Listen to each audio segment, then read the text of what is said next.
Hello and welcome to section 2.14 where we're going to cover facilitated diffusion. So this is the last type of diffusion, which if you remember, I'm going to keep bugging you, requires no energy, so no ATP is used, and it's going to go from a high concentration to a low concentration.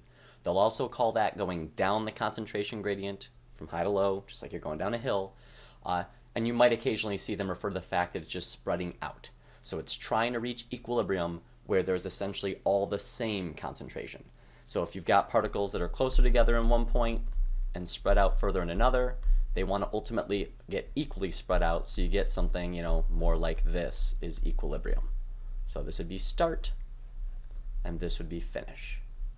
Now, for facilitated diffusion, the only difference between this and regular old diffusion is that these substances are normally going to be larger and polar, not so huge they can't, squeeze through. These aren't going to be gigantic like cells, but they're going to be a bit larger than a lot of your simple atoms or really small molecules, and they're going to normally be polar or they'll be charged.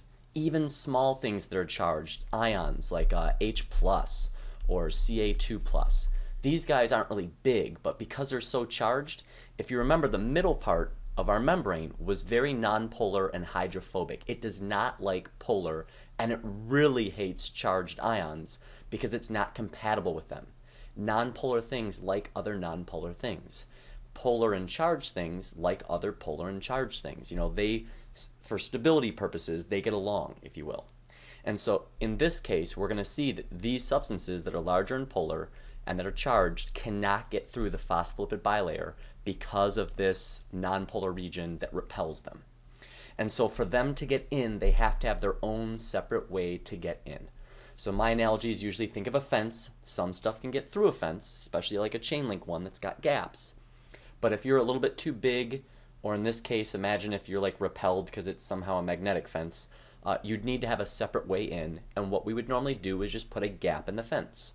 And so we will have these proteins that will ultimately be slotted in here. This is a channel protein, and so it has a gap essentially down the center of it. And because it's a transmembrane protein, that gap goes straight from one side of the membrane to the other. So you can avoid this whole phospholipid bilayer by just going through the channel protein.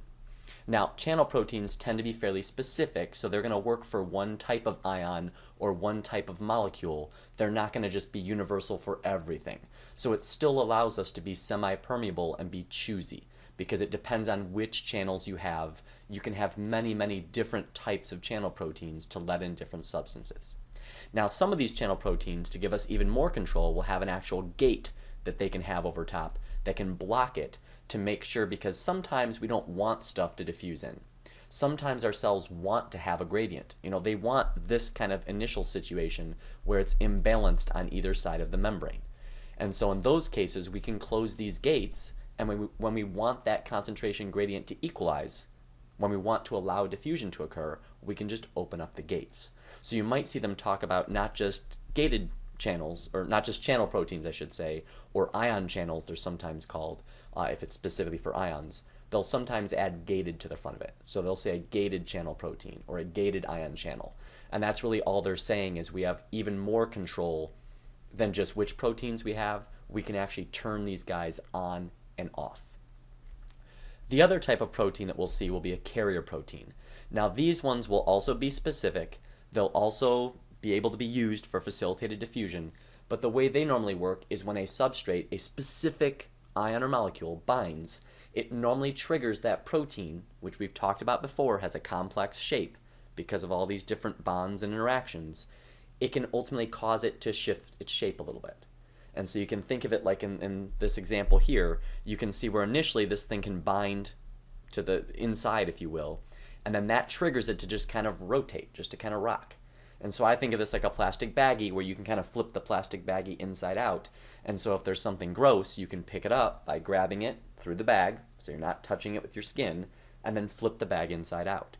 By doing so, whatever was outside the bag is now in. Or you could do vice versa if you really wanted. And so it's the same idea with these carrier proteins, where they're going to change shape, and in doing so, the molecule goes from being essentially outside to inside, or vice versa. So these carrier proteins can be used in facilitated diffusion as well. So channel proteins, gated channel proteins, carrier proteins. Now, I'm going to kind of lump several sections together. We're going to move on to 215 and 216 because these carrier proteins especially are also used for other types of transport, namely the guy that we've been dancing around and haven't gotten to, active transport. So active transport is going to be the opposite of passive transport, the opposite of diffusion. We're going to go from low to high, so we're going to be building a concentration gradient. So we're going to start out where the particles are essentially, we'll do our little membrane, but they're going to be about equally spread. This is your starting point. And our ending point when we're doing active transport is going to be to make a gradient. So you want to kind of force them to be mostly on one side. You want to kind of force them together and not let them spread apart. I don't know if my dots are perfect there, but so you can see the whole point here is we're trying to make them be imbalanced. And because that's difficult, because them randomly bouncing off each other as they move, because we know these guys in reality are kind of cruising around, they're not staying still. So because the movement tends to spread them out, we're going to have to put in energy, we're going to have to put in ATP to make this happen. Just like if you want water to go uphill, just like we're going up the concentration gradient, if you want water to go uphill, you have to pump it. You have to use energy. There's an electric pump. There's going to be you operating something to make it actually move, or else it's not going to happen. And there's two basic ways of doing this. The first one is going to be protein pumps. We'll talk about that on the next slide. This is the one that's going to be very similar to facilitated diffusion if you just looked at the protein who's doing it. So the proteins will be essentially carrier proteins, but they're going to work in the other direction. They're going to need ATP, and they're going to be trying to move things to the same side, not to kind of spread them out by moving them to the side that's more empty. They're trying to move them to the packed side. And the other way will be to use vesicles, and this one you'll see is used for stuff that's really large. That's where this excels, is really big things. This is the way to go. So sodium-potassium pump will be our example of a pump. So this will kind of illustrate the concept and give you one thing that I'll refer to when I talk about this. So a sodium-potassium pump is going to take 3 sodiums, and it's going to take them from the inside of our cell. So you can see here we've got 1, 2, and then a third one's going to bind. So these 3 sodiums will attach to this pump. You'll then bind an ATP. That's what you see here. Notice these 3 little purple guys. Those are the 3 phosphates, adenosine triphosphate.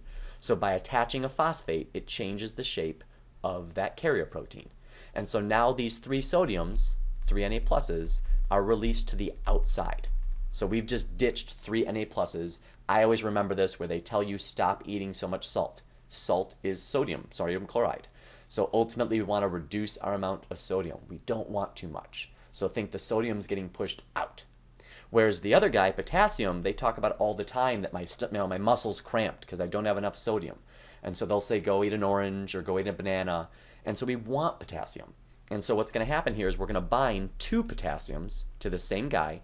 And as that phosphate leaves, so we officially break the phosphate away to go back to normal, it goes back to its original shape and brings those 2 potassiums with it.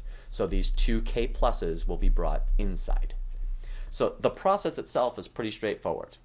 Bind some guys, bind an ATP, bind a phosphate from an ATP or use an ATP, and then change shape and move guys around. And that's pretty much how pumps work. So some of them are like H plus pumps, where they grab H pluses, use an ATP, the H pluses get moved to the other side. They don't always work kind of both directions like this one. This is probably the most complicated one. But the cool thing with the sodium-potassium pump is you end up getting a whole bunch of different gradients. Something like an H plus pump makes one gradient. A bunch of H plus goes to one side, there's not much on the other, we have an H plus gradient. The H plus wants to go back the other way. But in this case, we have a whole bunch of Na pluses outside, so they want to go back through, they want to go back in. You've got a whole bunch of K pluses, which ultimately want to go back out. And you also have 3 positives that we put on the outside, but only 2 positives on the inside. So if you've ever watched The Matrix, they talk about, oh, people are like batteries. We're not like batteries. Don't go and try and plug your iPod into somebody's skin. We aren't working like that. But we do have where our cells have a charge across them.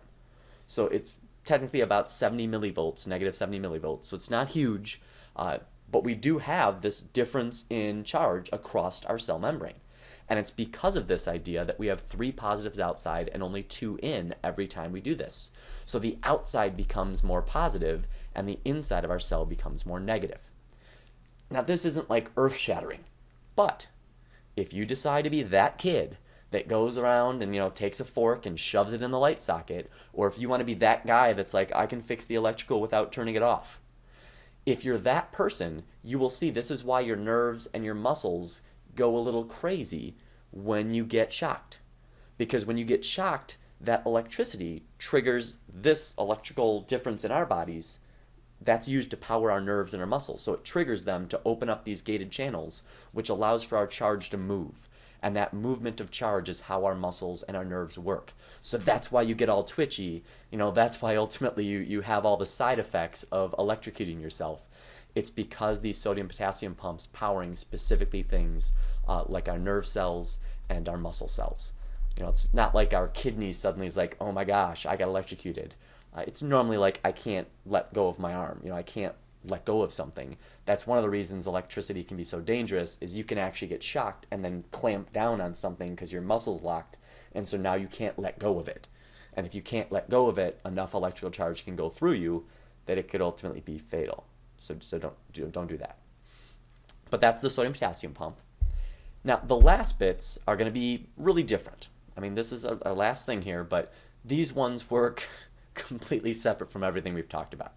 This is like, hey, there's this really annoying bacteria cell, and I need to get rid of him because he's potentially dangerous. He's not supposed to be here. And so you might have a white blood cell say, I got this.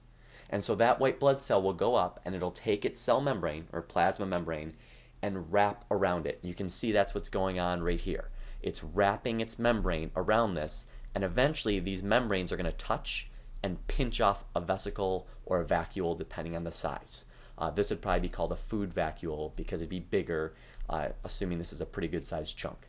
And so once this touches and we pinch off this piece, keep in mind this is really a piece of your cell membrane, and the rest of the cell membrane is fine. It's just now a straight line. It's just merged, so it's just a little bit smaller. But now we've got this particle that's enclosed in this sphere of membrane that we just brought in, and so if we want to kill it, or if we want to eat it, essentially, we can merge a lysosome with it, and that lysosome can then use these enzymes that break stuff down to kind of chew it up, and then we can take those pieces, do cell respiration, and make ATP from it. We can also do this if we've got any type of just scrap stuff sitting around. We can package it in a vesicle. A similar process, it doesn't have the cell membrane, and then we can merge something with it and we can break it down. So that's why you'll see that this idea of vacuoles and vesicles are so powerful, because we can package stuff in them, and then we can merge other vesicles with them to break them down, to neutralize them, to do whatever we need. And so this one here will allow us to get big things, to allow us in some cases to get bulk things. Like sometimes you'll see there'll be little receptors that grab hold of molecules, and so when it forms this little vesicle, when it pinches in, it can bring a whole bunch of molecules because they're all attached to the cell membrane by these little grabber molecules, these grabber receptors.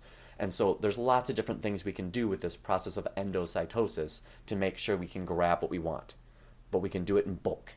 Now, if we want to get rid of something in bulk, either because it's such a big object, or once again, because there's a whole bunch of these objects. We're trying to do this a whole bunch at once. So the objects may not be huge, but there's enough of them. It's kind of like if you've got a whole bag full of pop cans. It's not like each pop can is so huge, but you can have a whole bunch of them, and you want to take care of them all at once. So you might put them in a bag, or a can or something, to make sure they stay all together so it's more manageable. And so in exocytosis, we're going to take this vesicle and we're going to bring it up to the plasma membrane. And in this case, once it touches the plasma membrane, it's actually going to peel open. And so this vesicle membrane here is going to become part of the cell membrane. You can see how this is all now cell membrane. And so whatever was inside, though, when it goes through this process of merging, it opens up. So anything inside that vesicle is now outside the cell. So this will allow us to get really big objects out of the cell, or bulk objects, without having to worry about ever actually going through the membrane, really. By just doing this, we never move those particles through a membrane. We messed around with the membrane itself so we didn't have to. So this would be a lot like if you could somehow make your wall shift around for you so you don't have to get the piano through the door. You just ultimately move the piano forward, the the wall blends together and pushes apart, and then the piano is suddenly inside. We can't do that because our walls in a house are rigid. You know, they're not like these phospholipids where phospholipids touch other phospholipids. They can merge with them.